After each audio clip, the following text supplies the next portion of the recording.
deWARD here to discuss pseudonyms, erotic content, things of that nature.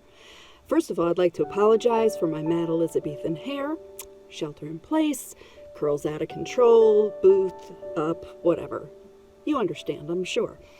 So, pseudonyms. I do a lot of erotic content. It isn't my preference, but that's what I do. That's what I get cast as. I guess I'm very good at faking orgasms. Did I say that out loud? So when I first started, I was told by a coach that I have immense respect for that there's really no need anymore for people to use pseudonyms when they do erotic content. However, as my narration career went on, I discovered that's not really true. That there are some publishers who really don't want, especially if you're doing like a YA title, let's say, people to go skimming through your credits on Audible and click on something that's, reverse harem, BDSM. Yes, I've done it all. Not in real life, although there's nothing wrong with that. No kink shaming here. So when it came time to choose a pseudonym, a lot of people pick very romance sounding names. And I guess that goes along with the authors because the authors do the same thing. They choose very romance sounding names. I decided to use my grandfather's name. I'm not going to tell you what it is, but his first name in a good traditional way can be either female or male, not even depending on the spelling. So, and his middle name makes a perfect last name, and he was a writer in the 40s of noir pulp fiction, so I thought he would get a huge kick out of the fact that my erotic pseudonym uses his name. Now, I have another pseudonym named for my grandmother that does political and religious books that are not my political leanings, and that I'm not religious, so there you go. So the choosing of people go through all sorts of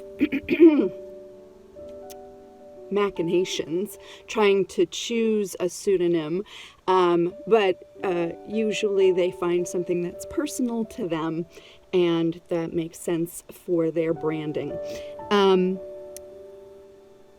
And I would just say, if you think you've figured out that person A uses pseudonym B, keep that information to yourself, because you never know why a narrator chooses to work under a pseudonym.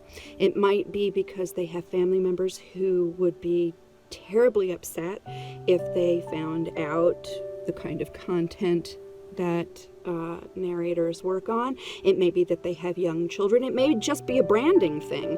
I know plenty of people who have pseudonyms for the sake of having two separate brands, which is totally fine.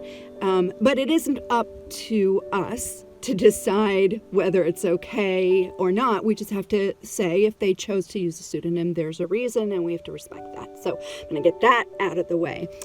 So let's talk a little bit about erotica. I think it's so interesting because it used to be that, romance was this and erotica was that. And recently, that's not been the case. It's really, oh boy, I'm running out of time. I'm going to do this fast.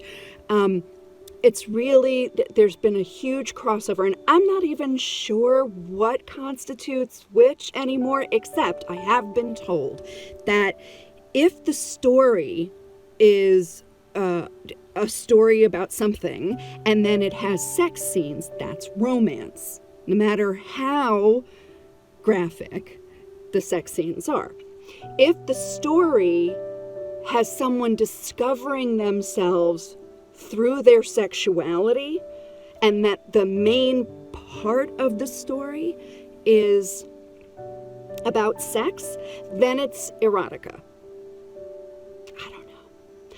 All I can tell you is this. When I do an orgasm, when I'm recording, I record duet as well as solo. When I record duet, I'm in the same booth with my partner. And I will always put my hand against the wall, because I have to. And I physically do the thing, right? So it's like, oh, God, oh, something like that.